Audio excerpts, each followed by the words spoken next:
All right. Obviously, the announcement of the spring game not being open to the public just felt like with the potential for the weather being so cold, especially so early in the day, we still need to get good work in. And obviously, we're kind of up against spring break, so it's best for us just to continue. We'll still have all the players' parents come in for Parents Weekend, and we'll still have our football alumni. Hopefully, we'll still attend, but because of the Divine Pavilion size, we'll have to make some accommodations there. Wish it was different, but you know what they say about Missouri weather. So, want to wish good luck to Dennis and the basketball team, obviously, as they play Utah State tomorrow. I know our wrestling team is in the NCAA tournament, so good luck to Coach Smith and his staff. Good luck to the women's basketball team and the NIT, which is awesome. And then congratulations to Larissa and the softball team for bragging rights to sweep that doubleheader. I think it was last night. It was pretty awesome. So congratulations to all those and good lucks. So far in spring, I think it's been solid for us. Our defense is clearly ahead of our offense, which is the way it's supposed to be. With the guys that we've had coming back and the way that they play, the way they've been able to dominate the lines of scrimmage has been good to see. The challenge for them is not to get complacent.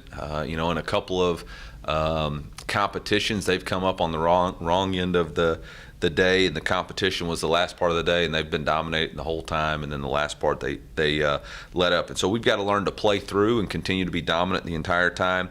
There's been a lot of players have really good spring so far, but Ennis Rakestraw has done a nice job being focused, and you can tell he's determined to accomplish what he wants to accomplish. He has a lot of attention to detail, whether it's in individual, one-on-ones, perimeter drill. I think he's doing a really nice job. Jaden Jernigan on the defensive line has continued to change his body in a positive way and be an effective player on the inside. And with Darius sliding out the defensive end most of the spring, he's taken advantage of his reps and his opportunity to impact the game. I think J.C. Carlisle has done a really nice job being intentional at practice, especially in our tackling drills and our tackling duplication circuits. I think he's doing a really good job of taking the proper angles, having the lead foot up, capitalizing on things that he knew he needed to be aware of. A couple of young guys that are really making some plays and really stepping up in a positive way. I think Tristan Newsom has had an outstanding spring. Been player of the day multiple times, not just on defense, but on special teams, and continues to flash. Ja'Kai Lang, early graduate who came in, has even gotten some reps with the 1D ends. And so really impressed with Ja'Kai and Tristan, and obviously they got to continue to get better. Offensively, it's all about consistency for us right now, learning to play with good habits, getting 11 players to play on the same page, not having busts, the offensive line controlling the line of scrimmage. There are some guys that are really standing out in a positive way. I think Mookie Cooper has been Offensive Player of the Day multiple times. Nate Pete has really come back and been focused on doing the little things right, being more comfortable in the system and making sure he can execute at a high level. A couple of the new guys, I think Jake Garcia had his best day of practice yesterday, throwing a couple of touchdown passes, one in a 2-minute drive. And then Theo Weiss is continuing to make plays and pop when his opportunity's called. So been pleased so far. Special teams, Riley's doing a good job competing with Luke on the punt position. We've got to figure out the deep snapping position, be more consistent there, and figure out what we're going to do for the fall with the deep snap position. So other than that, I'll open it up for questions. That was an informative press conference. Yeah. What's been the most difficult part so far, sort of the transition on offense? Well, I think probably the players we're going against on the defensive side of the ball, I think is the most difficult part. and the challenge. But it's understanding the nuances of the play. It's one thing to understand the play, but when you're playing against really good players, you have to understand the nuances of the play. And we're just trying to get the plays in and get those reps, and they're not always designed for the specific defense that they're going to see that day. Specifically yesterday, we were running some plays, and they were giving us two-man, and they're not really designed to defeat two-man. So, it's a fine line of making sure we put in what we need to, and the defense giving us the looks. But both sides are trying to just make sure we get stuff in and get reps on tape, and so that's the challenge. Part of the reason we do this and go early in spring is so that we can utilize April walkthroughs and summer access to really sharpen what we feel like we're going to be good at, make sure we're getting those reps and getting that stuff reinstalled. So in theory, we should be able to reinstall this offense, really 3 times: spring football, summer access, and then in fall camp. And I think that would be that's going to be a huge positive for us. I would follow up to that. Like on a scale of 1 through 10, what do you feel like the offense is as far as knowing the playbook? It's hard to.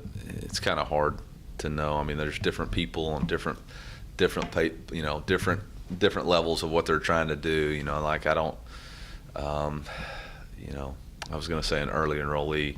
I'm not sure what he's comfortable with the playbook, but then, I think Jake Garcia is pretty comfortable with it. I think, Sam's pretty comfortable with it. So, I think it's individualized. Yeah, you mentioned Mookie's progressions. Just where do you see his role this year compared to what it was last year? Yeah, I mean, that's a good question. I think Mookie's done a really good job of being position flexible. But one of the things about Mookie, we did a study on since he's been here. He's got about a 34% explosive play rate. So 34% of the time when the ball is in his hands, he creates an explosive play. So trying to understand how do we get him the ball in open field that he can do that and limit the things that we don't think are his strengths and find ways to play to his strengths. Again, in spring, I think one of the challenges is, especially when you don't have your full complement of wide receivers and nagging injuries, is you got to kind of adjust, but it allows people to kind of flash in a different way and give you some ideas of what else they can do. Eli, what stood out about Theo so far, and how does he kind of complement the other receivers in the room? Yeah, well, one of the things, Theo might be the best trash talker on the wide receiver side of the ball, and that's really stood out to me. He can really talk a lot of trash. But he has been effective throwing the ball vertically down the field, and he's made a couple of big-time catches, whether it was one slot fade, outside 9 ball yesterday. So that's been good to see. He's got to be more consistent on some intermediate throws and catches, but he is doing some things that will complement us, allowing him to play the outside receiver with Chance still not being full speed, allows him to be the outside and allows Luther to play the slot.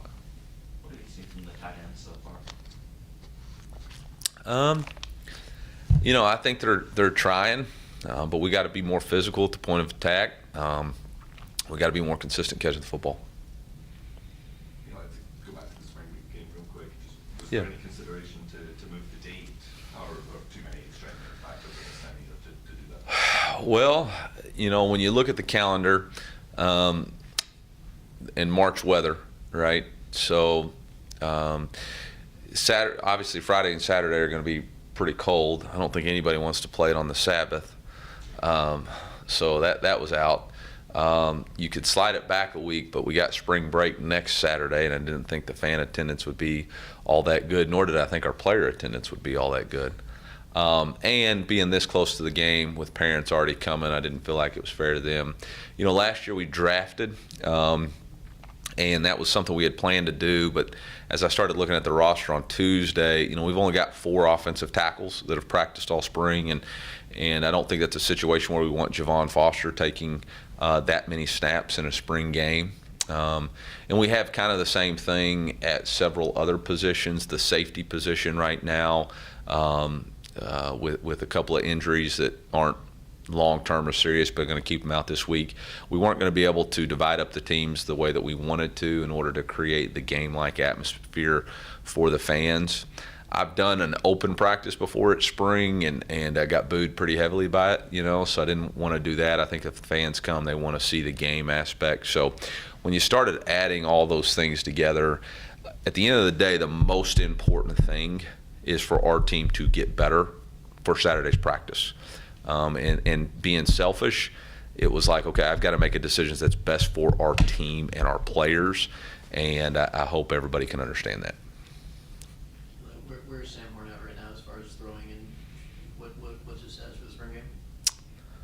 Well, there's not a spring game, so a status, but for the scrimmage, he threw yesterday 100% and was good. Now, it's not, I don't think he's got full velocity on the ball, but he's not, he's not thinking about it. And yesterday was really the first time all spring, and he missed some throws that he wished he had back. He missed a couple of easy throws that I know he wishes he had back that could have been explosive plays down the field, but he just doesn't quite have the distance yet. And he missed a couple of 30, 35 yarders on the move that he's got to hit, but hopefully in the next couple of days we'll get that rolling again.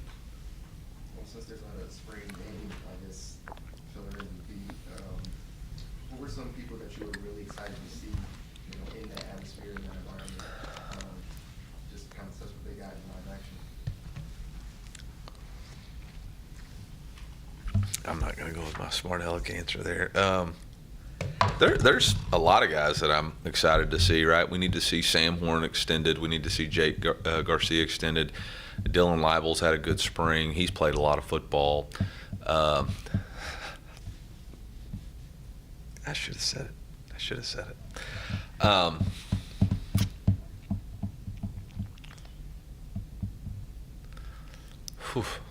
Okay.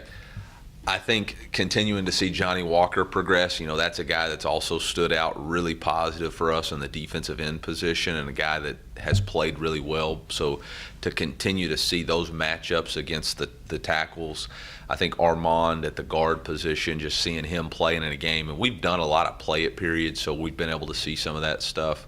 I think, I was excited to see everybody go, right? But for me, I'm not sure the environment's going to create that much of a difference. These guys are going to be able to continue to show us what they've got in Saturday's scrimmage, because there'll still be people in there. You have 4 offensive tackles taking rotations at the moment. Are you content with what you have in that position, or do you anticipate moving more people and getting more people reps out? Well, so we've got 4 guys taking those snaps right now. We obviously have 2 more freshmen coming in that have the ability to play tackle, but we also have Armand who would slide out to tackle if we needed to. So there's plenty of depth at that position, but during spring, you don't want to get somebody moving all the time, and so we're letting Armand stay at the guard position. And again, in spring, when you're not at your full complement of scholarship guys, we've had a couple of walk-ons dinged up, so they haven't been able to get the reps that they would need to be comfortable to play in the game.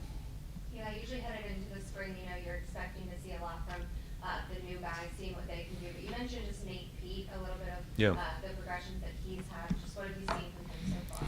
Yeah, I think, coming out of last year, I think Nate and maybe myself and all of us put too high of expectations, and maybe the pressure to perform was more than what we needed it to be, and understanding that there's always a growth progression. And I think Nate's becoming more and more comfortable with this system, his environment, and taking the pressure off of himself that every play is not a clip that he's going to have to try to prove himself to a GM. Just go play the game that you've played at a high level for a long time, and trust your God-given talents and instincts. And so I think the more he can get comfortable doing those things, understanding the way we're blocking, I think Kirby's offense does a nice job of utilizing our running backs in a lot of different positions and giving them a lot of different opportunities. Yesterday he had a big-time rep out of the backfield for a big play, catching the ball. So, I think there's all those opportunities that'll be there for him, as he gets comfortable and not pressing to make the play. The play doesn't care who makes it. He was one of those guys that we were kind of questioning whether he would be back. He did senior day and everything. Were those conversations that you had with him about, what his role could be and where he could improve? Yeah, I think in his mind, going into last season, he was going to be one and done and go and leave and play in the NFL. And just like everything, it doesn't always go to our plans, right? The mind's been playing the ways, but the Lord directs your steps. And so, sometimes it doesn't go the way you want it to go. But part of our EDGE acronym is grit. Passion plus perseverance over time. and that stubborn refusal to quit. And I think Nate's demonstrating that, in his mind. Like I said, senior day, he was going pro. And then I think the reality of performance and where he would have been and why go, press my limit when I can come back and continue to grow and get better. And there were some hard conversations because there's no guarantees. There are no guarantees in our organization about what your status will be. You're going to have to earn it and prove it every day to be the best player to give us a chance to win. And, that's always hard to hear when you're a fifth-year senior and you have plans, but he's bought into that and competes and believes in himself and is trying to be the best version of himself every day. Coach, besides the ability to obviously play the game, what else would you be looking for, in the scrimmage? Like, is there leadership? Is it who's got to play? What else is coach? Yeah, I think, one of the things that we're going to miss, obviously, is the fans and the ability for us to just say thank you to the fans and get those guys opportunities to see our players and get excited about the fall.